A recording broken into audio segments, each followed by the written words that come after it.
আসসালামু আলাইকুম সম্মানিত গাইস, এই যে এই গরুটা আমি আজকে কিনে নিলাম। দেখেন কেমন হয়েছে। 17,000 টাকা দিয়ে কিনে নিছি। চোখে একটু কম দেখে, চোখের একটু সমস্যা, এই কারণে একটু কম দামে দিছে।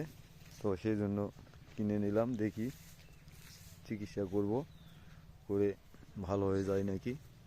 আপনারা দোয়া করবেন যেন ভালো হয়ে যায়। তো এই যে দেখেন, 17,000 টাকা দিয়ে এই গরুটা আমি কিনে নিলাম একজনের থেকে। এই যে দামড়ি গরু,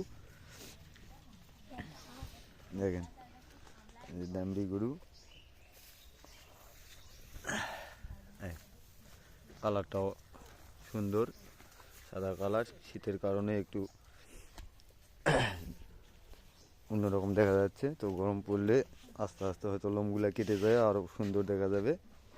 এই যে দেখেন, সুন্দর গরু এমনি থেকেই, কিন্তু চোখের একটু সমস্যা, এই কারণেই একটু কম দামে পাইছি। তো কিনে রাখলাম, কি হয় দেখি।